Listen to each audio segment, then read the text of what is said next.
My mother abandoned me at 12 years old, but 15 years later, she invited me to dinner. She stole my phone in the bathroom and took my $105,000 to buy her favorite daughter an apartment.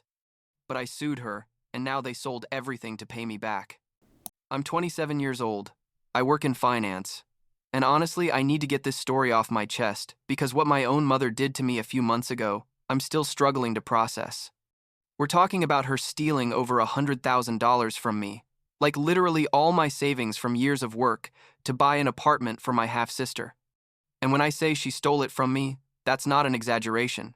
She actually went into my bank account without my permission and took every cent I had saved since I started working.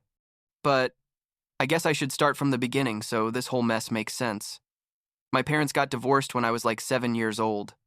I don't remember much about the divorce itself, to be honest. But I do remember that suddenly my dad wasn't living with us anymore, and my mom was sad or angry all the time. I don't know. It was weird. Things weren't that bad at first. I mean, my mom was still my mom, and I spent weekends with my dad, and everything worked out more or less. Okay. But then, when I was like 9, my mom met David. And that's when everything started to change, but in such a gradual way that I didn't realize it until it was too late. David was, I don't know how to describe him. He'd buy me things, take me places, but I always felt like it was all for show, you know? Like he was doing it because he had to, not because he actually wanted to. My mom was obsessed with him. She basically acted like a lovesick teenager. It was uncomfortable to watch. They got married when I was 10, and by that point they were already pretty much ignoring me most of the time. They were in their bubble, and I was like just another piece of furniture in the house. And then Madison was born. My half-sister arrived when I was 11, and it was like I completely ceased to exist. It's not that things were perfect before, but after Madison was born, I literally became invisible. Everything revolved around her. Everything was Madison this, Madison that. My mom stopped asking how I was doing in school, stopped going to my soccer games, stopped caring whether I ate or not. David didn't even pretend to care anymore.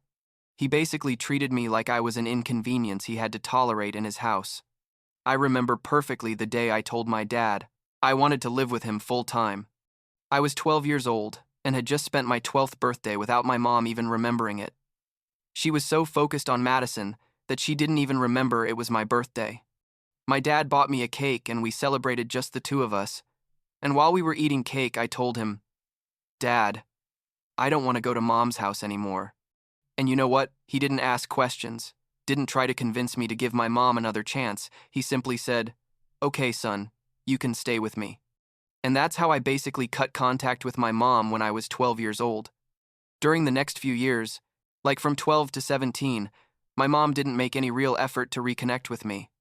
She'd call me every now and then, always on my birthday or Christmas, 5-minute conversations where she'd ask how I was and I'd say, "Fine," and that was it. She never invited me to her house, never asked if I wanted to spend time with Madison, nothing. It was obvious her new family was her priority, and I was just an uncomfortable reminder of her previous life. And honestly, over time I stopped caring. My dad was amazing. He supported me in everything. We went to all my games together. He helped me with college applications. He was there for everything. He was my real family. I went to college, studied finance, ironic considering what happened later, I know. Got an excellent job at an investment firm when I graduated at 22, and basically focused on building my life. And one of my main goals since I started working was to save, to buy a house. I lived in a small apartment, didn't spend on unnecessary things, invested wisely, and every month I put a significant amount of money into my savings account. After 5 years of working, at 27 years old, I had over $100,000 saved. $105,000 to be exact. I was so proud of myself, like I had worked so hard for that and was finally close to being able to put a down payment on a decent house. During all this time, I hadn't talked to my mom beyond those obligatory birthday or Christmas messages. I literally hadn't seen her in person in like 15 years. So imagine my surprise when about 6 months ago, I got a call from her, completely out of the blue. It was a Tuesday night. I was in my apartment watching Netflix, and suddenly my phone rings and I see Mom on the screen. My first thought was that something bad had happened, like someone had died or something, because why else would she call after years of silence? I answered, and she was all sweet and loving. Called me sweetheart, like 15 years. Hadn't passed without a real conversation. She told me she'd been thinking about me a lot, that she missed our relationship, that she wanted to reconnect. She invited me to dinner at her house that weekend, said David, and Madison also wanted to see me, that Madison was in college now and had been asking about me. Everything sounded so perfect and sincere that, I don't know, a part of me that was still that kid who wanted his mom's love thought, well, maybe she really wants to fix things. I said yes, that I'd go to dinner. I told my dad and he immediately went into protective mode, told me to be careful, not to get my hopes up too much, but that if I wanted to try, he supported me. I went to dinner that Saturday, and it was weird from the beginning. My mom greeted me with a huge hug. David shook my hand and acted kind of friendly, and Madison was there. She was like 16 by then. I hadn't seen her since she was basically a baby. Dinner started normal. We talked about general things, my job, Madison's studies, stuff like that. But then the conversation started getting weird. My mom started asking very specific questions about my job, about how much I made, about my finances. David joined in too, asking if I'd invested my money, if I had savings, how much I'd managed to save. And Madison was also there with her questions, like, oh, you must be making good money in finance. I bet you have a lot saved up. It was so obvious they were fishing for information that I started getting uncomfortable. I kept my answers vague, like, yeah, I'm doing well, I'm saving for a house, generic stuff. But they kept insisting, wanting specific numbers. At one point, I went to the bathroom, and when I came back, I noticed my phone was in a different place from where I'd left it on the table. I didn't give it much thought at the time. I figured maybe I'd moved it without realizing. We finished dinner. I went home, and honestly, I felt relieved to get out of there. The energy had been so strange, so forced. I told my dad I probably wouldn't see them again for a while, that they clearly just wanted something from me. A week later, I left on a work trip to Singapore. I was going to be gone for like 2 weeks. It was an important project with a big potential client. I was in meetings all day. The time difference was brutal, like I was constantly exhausted. It was like on day 5 of the trip that I decided to check my bank account on the app, just to verify a payment had processed correctly. And when I opened the app, I almost had a heart attack. My savings account was at zero, completely empty. $105,000 were just gone. I thought it was a bank error, like a system glitch or something, because it couldn't be real, you know? I went into total panic. Called the bank, even though it was like 3 in the morning in the States. I didn't care. They transferred me to the fraud department, and after like an hour of reviewing everything, they told me there had been 3 large transfers in recent days. One for $35,000, another for $40,000, and another for $30,000. All authorized from my mobile app, all made to an account in my mom's name. I couldn't breathe. I literally felt like I was going to pass out. I told the bank representative that I hadn't authorized those transfers, that someone had accessed my account without my permission. They explained that the transfers had been made from a device that had previously been authorized to access my account, which is why it didn't trigger security alerts. And that's when everything clicked. The dinner. My phone that had changed position. My mom had taken my phone when I went to the bathroom, accessed my banking app, and given herself access to my account. It had all been a trap from the beginning. The bank started a fraud investigation, but told me it could take weeks. I had to cut my trip short and head back home 2 days later. I didn't sleep at all on the flight back.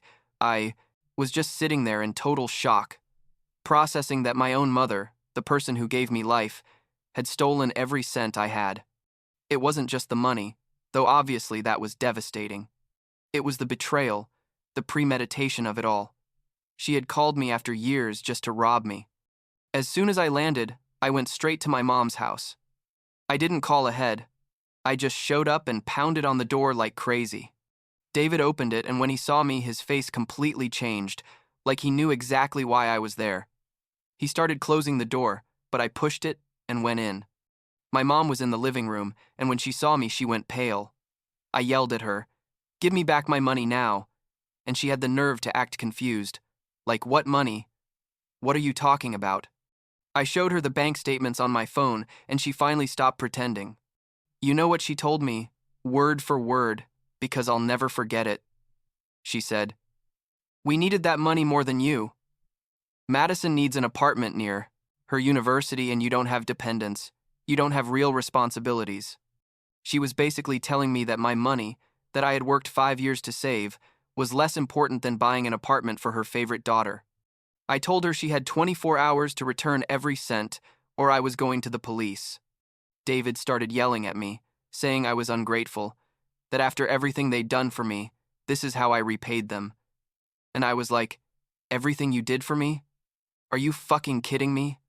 You ignored me my entire childhood, basically kicked me out of your family, and now you rob me and I'm the ungrateful one. My mom showed no remorse. She told me the money was already spent, that they'd bought Madison's apartment, that it was too late to return it. I told her to find a way to get the money because I wasn't going to let her get away with it. I left there, shaking with rage, and went straight to the police station. I filed a formal report for fraud and theft. The officer who helped me, Officer Harrison, was amazing, like he really took the case seriously. I explained the whole situation to him, showed him all the bank statements, the text messages from my mom inviting me to dinner, everything. He told me it was clearly a case of financial fraud and identity theft that they were going to investigate immediately. They had me give a formal statement. I signed a bunch of papers, and they told me they were going to contact my mom to interrogate her. The next few days were total chaos. The police froze my mom's bank account as part of the investigation. They discovered the money had gone through Madison's account first, before being used to buy the apartment, probably trying to hide the trail of stolen money. Madison was technically also implicated now because she'd allowed her account to be used to launder the money, though she probably didn't fully understand what was happening. David called me like 2 days after the police report. He tried all kinds of manipulation. First threatening like you're going to destroy this family. Then switched to begging, like think about Madison. She has nothing to do with this. She's going to lose her apartment. I told him they should have thought about the consequences before robbing me. He told me I was a terrible son. How could I do this to my own mother? I hung up on him. Family started coming out of the woodwork. Aunts, uncles, cousins, people who hadn't talked to me in years were suddenly calling or texting me, saying I was overreacting, that family was more important than money, that I should forgive and forget. One aunt, Susan, was especially insistent, trying to mediate and convince me to drop the charges. I explained that it wasn't just about the money, it was about principle, about actions having consequences. She didn't get it, kept saying that forgiving was the Christian thing, the right thing. I told her that the Christian thing was also not to steal, but apparently that didn't matter to her. My dad was my rock through all of this. He was furious with my mom. He came with me to all the meetings with my lawyer. He let me stay at his house when I couldn't be alone in my apartment because I'd have anxiety attacks thinking about everything. He helped me pay the lawyer's fees because even though I'd eventually get my money back, I needed legal representation now and didn't have available cash. The legal process moved surprisingly fast. My mom was formally charged with financial fraud and theft, crimes that technically could send her to prison for several years. A court hearing date was set for like 6 weeks later. During that time, my mom tried to contact me several times, left crying voicemails saying she was sorry, that she was desperate, that she never thought it would go this far. But never, not once, did she offer to return the money voluntarily. Her apologies were only about the consequences she was facing, not about what she'd done to me. The hearing day arrived, and it was surreal to be in that courtroom watching my mom sitting at the defense table. She dressed all conservative and humble. Probably her lawyer told her to look like an innocent mother. Her lawyer tried to argue it had been a misunderstanding, that I'd given her verbal permission to use the money, that it was a family matter that shouldn't be in court. My lawyer destroyed those arguments with the bank records, showing that the transfers were made while I was literally on another continent, that there was no prior communication about using that money. My mom took the stand and basically tried to play the victim card, crying about how hard it had been raising me alone after the divorce, as if that justified robbing me. She talked about Madison's needs, about how she just wanted to give her daughter the opportunities she deserved. The prosecutor asked her directly if she'd taken the money without my permission, and she tried to justify it by saying she thought I'd understand, that I'd eventually approve of it. It was pathetic, watching her squirm, trying not to admit the obvious truth. When it was my turn to testify, I simply stated the facts. The trap dinner, the phone, the unauthorized transfers, everything. The judge asked me several questions about my relationship with my mom, and I was honest about how she'd emotionally abandoned me as a child, not to gain sympathy, but because it was relevant to understanding that this wasn't a normal family misunderstanding. This was a person who barely had a relationship with me, taking advantage to steal. The judge finally gave his verdict after hearing all the testimony and reviewing the evidence. He found my mom guilty of financial fraud and theft. He gave her two options: return the full stolen amount plus interest and legal costs within 30 days, or face prison time and property seizure. He also ordered her to pay a $10,000 fine to the state for the crime. My mom's face when she heard the verdict was total shock, like she'd actually thought she was going to get away with it. I left that courtroom feeling a weird mix of relief and sadness. I had won. I was going to get my money back, but I'd also just legally destroyed my own mother. Though honestly, she destroyed herself with her decisions. I just defended what was mine. The next few days, my mom started selling things to gather the money. They sold Madison's apartment. Obviously, they had to sell one of their cars. They pawned jewelry, even took out a loan against their house. Madison had to move back in with them and do her last year of college from home. My mom and David tried to appeal the decision, but it was immediately rejected because the evidence was too clear. Madison showed up at my apartment like 2 weeks after the verdict. She was furious, screaming at me in the hallway that I'd ruined her life, that because of me she'd lost her apartment, that I was a horrible brother. I told her I was sorry she was caught in the middle of this, but that her parents had made decisions that had consequences. She called me selfish and vindictive. I didn't argue with her, just closed the door. I felt sorry for her, honestly, because technically she hadn't stolen the money even though her account was used to launder it. But at the same time, she needed to understand that you can't benefit from stolen money without facing repercussions. Exactly 28 days after the verdict, just before the deadline, the full amount was deposited back into my account. In $105,000, plus like $15,000 additional, for interest and legal costs. Seeing that money back in my account was incredibly satisfying. It wasn't just about the money anymore. It was about justice. About them trying to take advantage of me and not succeeding. I filed a restraining order against my mom and David. The judge approved it easily considering the circumstances. They can't approach me, contact me, or come to my workplace or residence. Violating it would mean immediate arrest. It was probably unnecessary, considering they weren't going to try to talk to me after all this anyway, but I wanted that legal protection just in case. With my money back, I resumed my house search. I found an amazing one like a month after recovering the funds, a 3-bedroom house in a quiet neighborhood, with a small yard and everything. I made an offer, and it was accepted. I signed the contract like 2 weeks ago, and I'm moving next month. My dad is super excited. He's already planning to help me with the move and do some improvement projects on the house together. I'm planning a housewarming party for when I move in. It's going to be just people who actually support me, my dad, my real friends, some colleagues from work. Real family, the kind you choose, not the kind you get by blood. My dad told me the other day he was proud of me for standing my ground, for not letting them walk all over me, and that means more than any apology my mom could give me now. Do I regret how all this ended? I guess a small part of me regrets that my mom turned out to be the kind of person who would do something like this. But I don't regret taking legal action. I don't regret holding her accountable. She made choices knowing exactly what she was doing, and the consequences are hers to bear. I just recovered what was mine and protected my future. And honestly, I'm at peace with that.